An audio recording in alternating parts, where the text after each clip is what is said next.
Ahoy, ahoy, Power Crew! This is your Captain Bagman here today. Yes, it has been a while since we've done a chapter reviews, recap, reaction ish kind of thing with well, just in general for a while. But hey, we're back in here now, and why not do it with the latest chapter of JJK?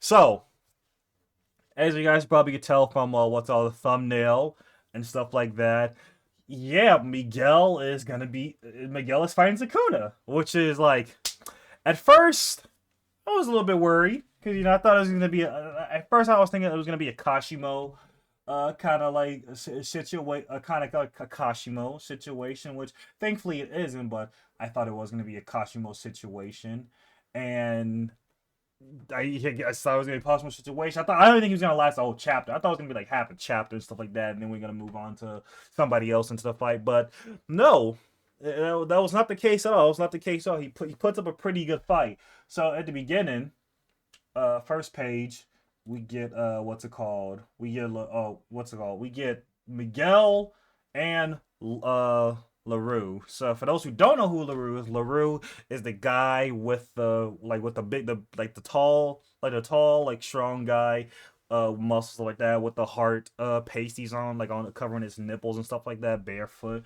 That guy who is also a part of Gato's group, stuff like that, but separated and stuff like that. He even like what's it called, when the whole like group was like having an argument, having a discourse about like what to do, like about with like Gato and stuff like that, since Kenjaku took over his body. The two girls wanted to like what's it called, wanted to like kill Gato, like and stuff like that. We'll try to free Gato from Kenjaku, while the other group didn't really what's it called, they kind of just wanted to go forth like with his like plan and stuff like that. Miguel wasn't there. Miguel, he went back to Africa after the whole incident. He went, for I remember correctly, yeah, he went back to Africa and was trained in Utah around the time. Yeah, I think he was training in Utah around the time. So yeah, that's who LaRue is. So Miguel and LaRue, they save Wee Wee. I think it's Wee Wee, or I'm pretty sure it's Wee Wee. I'm pretty sure in the dub they say Wee Wee. But anyway, yeah. So then we get to what's else? So before they even started the fight, instantly we get a flashback. We get a flashback of Utah trying to encourage, essentially courage slash like he's essentially begging. He's like begging for like Miguel to like come over to fight Sukuna and stuff like that. And and Miguel is not really here for that. Like he's like, what? And Miguel's like, what? You expect me to fight the person that might be able to beat Gojo? No, I'm good. Why do you think I'm gonna do something like that, huh? Why would I do something like that? And what's up? And that's when LaRue chimes in. It says, what's it called? Miguel Chan, that monster is gonna be tuckered out from fighting Gojo. They'd only want you to help in Lin finishing off. And Miguel responds saying some as if the state he'd reach will be something as cutesy as tuckered out and stuff like that. And LaRue points out like, wow, your Japanese has been very good. And it's one of those things where it's like, I mean, yeah, it's obvious we're in a Japan setting. Of course, these characters in here actually speak Japanese, but I kind of like it when, like, when anime like when anime kind of like brings that factor in, like kind of like basically essentially remind the audience, like, hey, even though you're watching this in dub and stuff like that, like these people in this setting, like, oh, they all like these people. There's no like weird, there's no like language barrier thing, like weird language barrier thing, like how it is in tech, and whereas like different characters speak in different languages, but they somehow understand it. No, they're all speaking the same language, which is cool. And Yuta also at times in it says like what's it called? Well, we could expect the fall what's it called, the fallout of the Great Merger to like not just stop at Japan but like worldwide. And Miguel's like, well, I'd rather take my chances at fighting that monster than Sukuna, which is like, honestly, can you really blame him? It's like he like like what you can say whatever you want by Miguel. You say, oh, he's scared. Like, everyone's putting their life on the line. He's too scared to fight. Listen. Would you try to fight Sukuna? Would you try to fight him if you like saw like what's it called, like you saw what the thing was going on? Would you still try to go in there and fight him? I don't know. Like, I'm just saying. I'm just saying, you know. And then Miguel also says right here, and this is where this chapter, like this is really the best chapter because not only did fucking like like this the dialogue that fucking Miguel has, like that's like Gege has given to him, like his whole personality stuff. Like I just really love it because then Miguel says right here, do you Japanese people think high-spirited black people will just survive anything? I'm gonna have to pass. I gotta look out for my brothers. The only people that think like that are the ones raised on cheesy American films. And it's like, what's it called? I mean, he's not wrong. He's not wrong, but he didn't have to be so loud about it. Like he's not wrong. He's not wrong, but it's just. It's like I know he's not wrong, but he's just not wrong, And so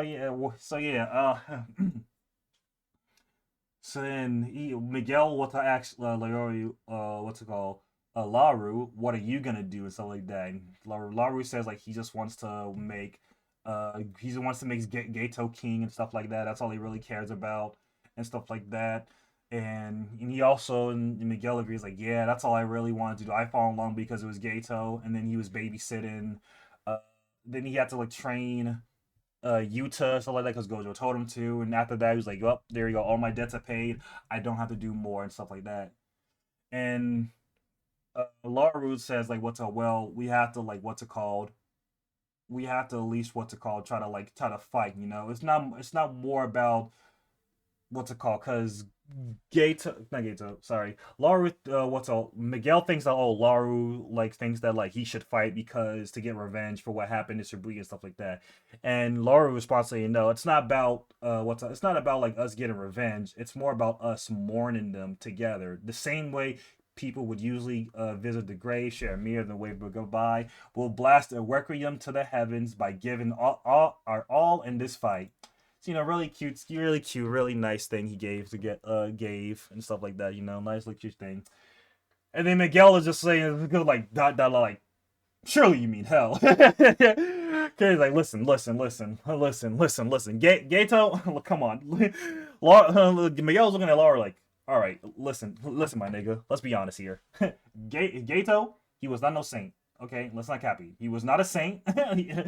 he did a lot of bad things, and he did it with was xenophobic / racist intent, bro. Okay, let's not lie here. Come on, he called non-judicial monkeys, bro. if that's not worthy of getting to hell, I don't know what is then. But then he also says like, okay, I'll fight under one condition. If you can, I'll fight only after Gojo is done, and that you can remove where you can move or put a time limit or stop Sukuna's domain. Those are my only two requests. And only then that's when we'll fight. And then Laura was just like looking at him up and he was like, fight? Wait, what do you mean? I'm fighting too?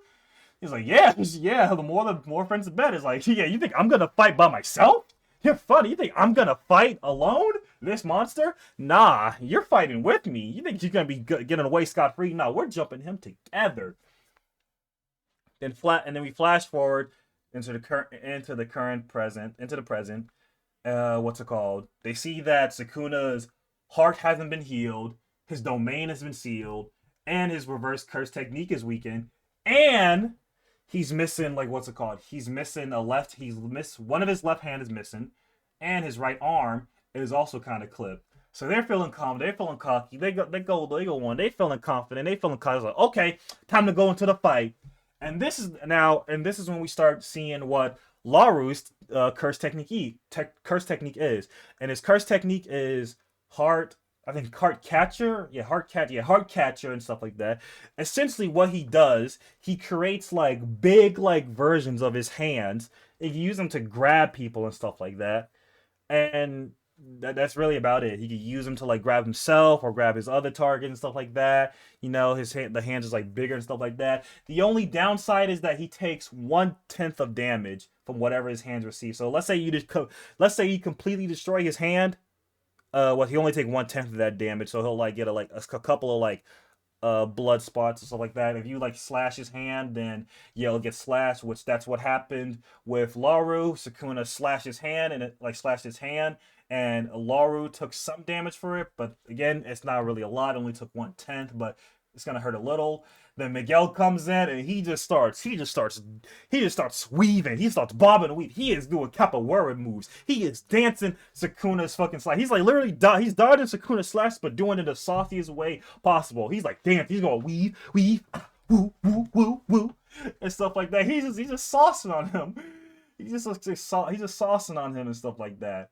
And then Lauru was about to come in and start swinging, but then he just what to realize I guess like an explosion or something, like was about to get hit. So he like used his like hand to like yank himself away from it and stuff like that. And then that's when Sukuna and Miguel starts boxing, and then this is when we start getting Miguel's technique. So okay. And also the narrator say what his technique is. Also we get Miguel's last name. Miguel's last name is his name is Miguel Odul. It's O-D. It's like it's O-D O-D-U. Oh wait. Yeah, sorry. O-D-U-O-L. So it's like yeah. Now as for what does that mean? I don't really know. Could be a common. It could be like I think it's like a common African name. I would assume that because when I did research on it, I saw like the name Odul or Udu or Odul. I don't know how to pronounce it. Sorry if I'm mispronouncing it wrong, but yeah. So that's his last name. And now for the name for his technique,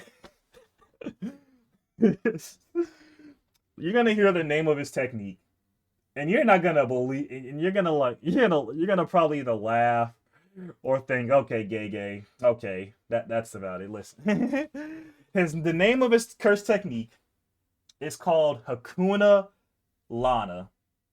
Okay, Hakuna Lana, Hakuna Matata, stuff like that. Also to get Hakuna. By fun fact, Hakuna Lana. That is the translation for it is I think Song of Old Grace or Song of Grace, Song of Old Grace, stuff like that. And it's reference to Swahili origin and stuff like that, the old Song of Grace, and essentially it's basically I think it's like what? It's a movement it's a movement based on like what's it called, like moving like think of like what's it called, like Ali, like the boxer Muhammad Ali, like float like a butterfly thing like a bee, like he's like moving like light as a feather and stuff like that, like kind of like moving around, like shuffling gracefully, stuff like that. The Ali shuffle, kind of like that kind of movement and stuff like that. Also, he also does it too. The Ali shuffle, Miguel does that. So yeah. But anyway, Hakuna Lana, his technique, and narrator says the beat etched by his body expels curses and enhances his own physical capabilities. Miguel's technique is like shooting off buffs and debuffs without the use of a domain. This is what it is. He's basically buffing himself and nerfing his opponents. Like he's literally the hunting horn. He's the hunting horn player and Monster Hunter. If Miguel played Monster Hunter, he would be the support character. He would be the hunting horn guy. If he played Overwatch, he would be the pocket mercy. That's what he is. Okay. And they say like, oh, it's a useful technique, but it's not exactly scary and stuff like that. It's not nothing really like really kind of like scary, like is very scary about that technique itself. Now we get to the controversial part. I say air quotes controversial, but to me it's funny as fuck. I mean, some people think it's controversial. I think it's like funny as fuck. So we get to this. So this page we get to. We get back to another flashback. Not as far. It's not as far. It's not. I don't think it seems that far behind. But we get a flashback of Miguel and Sukuna. No, sorry, Miguel and Gojo, of them talking and stuff like that. And what's it called? Gojo tells Miguel like, oh, I know about your technique and stuff like that. And Miguel's like, how do you know about my technique? And he's like, I can tell just by looking at you, And he goes to say, now the real frightening part is that build. And Miguel is like, he's like sweating like by build. What do you mean by that? and Gojo says 99% of all sorcerers are Japanese. Now add a curse energy buff to these guys' physique and muscle mass, which are crazy rare in Japan, and the results are pretty menacing. So yeah, Gojo's racist less has micro ignorance and stuff like that.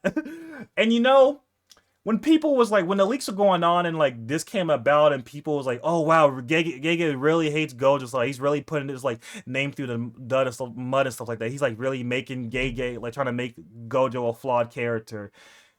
And here's the thing, Gojo was it was always a flawed character, you know. I mean, even like after like what happened during the whole hidden inventory thing, Gojo still had his flaws. His main flaw was like just like, oh, his like that he still has is like his cockiness and stuff like that, like thinking that he's the best, he can run shit around, stuff like that, blah blah blah, because because he's Gojo, you know. And that was like his like biggest flaw. And also you gotta remember too is that as a kid, like again, I think it was like what, it's been like 500 or something years since the last like person, like the last like Gojo clan member not only had Limitless but also the Six Eyes and stuff like that. So not only was he put on a very like high pedestal, he was also homeschooled until he became a teacher at Jujutsu High. Okay? And he was isolated from a lot of people. So you could imagine like what kind of effect that could have on you like growing up. So while and Gojo does apologize for it, he does apologize for it because and Miguel points out and Miguel like that he apologizes because Miguel checks him on it. Miguel actually checks him on this. Miguel says, "You're painting quite the broad stroke. That's racist, you know. I'm not special because I'm black. I'm special because I'm me." And and Yuta's like, "Damn, my sensei's really racist." Damn. I wonder what does it say about me, you know? And, but Gojo does apologize and stuff like that, and Miguel's like, it's whatever, bro. It is what it is, you know. And it's just like it's like it's whatever. I'm not gonna like press you about it. Just know what you did was wrong. At least Gojo knew what he did was wrong, you know. But however, that one page where Gojo was looking for Miguel and Yuta chimes in and says like, "Oh, he doesn't want to see you." You know, that kind of puts a kind of like that explains. You know, there's layers to that. You know, and I don't blame Miguel. I wouldn't want to be around that racist anyway. You know. So yeah, you think what to call? You think the Gojo group chat is gonna get leaked at some point? Like, can you imagine the group chat between like the DMs between Gato and Gojo? Can you just imagine? Oh, they would be canceled. I'm just saying. Listen, hashtag Gojo is over party starting to trend now. Hashtag Gojo is over party. Don't bring him back, gay. But anyway, then we cut back to the fight. And Miguel is just putting the work on Sukuna. Like I'm talking about, he's dodging his like shit. He catches his punch like that. He caught his fist and fucking raised his arm up, started swinging at his heart and stuff like that. Because you know that it was injured. It's like he's like me, boo boo boo boo boo boo boo. And then next you know, guess what? You see a shadowy figure and stuff like that, putting his hands together. Who's that? Big boy Choso coming to the scene. Piercing blood. Pew, shoo, shoo, shoo, shoo. And from the heavens, from the top rope. It's Yuji Itadori. And Sukuna's like, oh, you're still around and stuff like that. You're still here. It's like, of course, Sukuna being a Yuji hater as usual. He's like, oh, you're still here. Narrate a card. In order to activate the broad targeted world serving dismantle, the same hand signs used for Malevolent Shrine, Enmonten was required. However, with only one arm remaining prior to his transformation, Sukuna was forced to impose a binding vow to the activation condition for all preceding use of the move in order to cut Gojo Satoru. Precisely on top of the both Enmonten hand sign and chance being required, the trajectory of the technique must be specified via his palm. Now, essentially, like to break it down shortly, Sukuna, in order for Sukuna to use dismantle, the like world cutting dismantle, he had to do hand signs. He had to do hand signs, you know.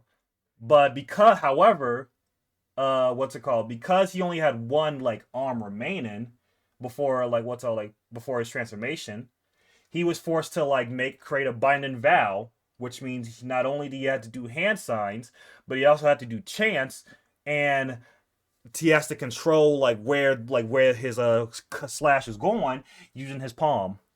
And we saw him doing that chant against the fight between Yuji and Higuruma, where he said like what's all like dragon scales, pair of twin meteors and stuff like that. And then we saw him just like fucking just like direct his like move his hand forward and just like direct that shit towards them. Okay, so essentially that's what it mean. That's what it meant. Now the question is, what was the binding about? Like, what did he have to like? What did he give up in order for him to do that? People theorize that like people think like, oh, maybe he gave up the black box and stuff like that, or maybe he just gave up his like his left hand, or maybe that he gave up the 10 shadows and stuff like the 10 shadows technique to do it. Because here's the thing, if because again, Higuruma didn't take Sukuna's 10 shadows or his shrine. He only took the cursed tool that he had. So he still had the 10 shadows. Throughout this whole fight, we haven't seen him use it at all. And it's not like the case where he doesn't have any shadows left over. He still has a few shadows left over that can do some good, whether it be like crowd control or to do like actual damage, you know? So he has some shadows left over. And at this point, he hasn't really used it. So people again like theorize that maybe that's like the requirements, like the thing he sacrificed for his binding like as a binding vow, like to be able to use what's it called, world cutting cleave and stuff like that. I'll sacrifice the 10 shadows and stuff like that. Not that he really would even need, I mean, he doesn't really, they don't really serve that much of a point now, since he already got world cutting cleave. He got what he needs to learn with Maharag, and Maharaga's dead for good. So, so it could be possible that he did that. And then, okay, so before, Sukuna had three arms of use. Okay, he had one hand cut from earlier, from the fight from the earlier fight. So you end up from having he had three hands. Now he has two. He's missing both of his left. His left one gets cut. He's like, what the fuck? He's like, oh my god, who cut this shit? Even after eating a black flash, Maki makes the cut. She's here. Maki was the one that cut Sukuna's hand off with a soul splitter. Like, yep. Now you ain't gonna be healing that hand for a while. And Yuji's all like, okay, good. He can't do the hand signs anymore because he only has his two right hands, and his reverse curse technique still hasn't been functional. And now he's hyping us all like, okay, we can do this. We can win. We can fight. Everyone's hard work. We got this. We can do this. There's this dust. There's silence. Goes in. Lightning splatter all over her. Black flash hits that shit on Laru. Laru spits up a little blood. Could be out of the game for a little bit, or probably will be out for like half a chapter. Who knows? Narrator card. Gojo Satoru restored his lost, reversed, cursed output by landing a second Black Flash. Now, in the King of Curses case, and we see that bastard smile. We see that bastard smile. We see that smile right there. End of chapter. No break next week. Okay.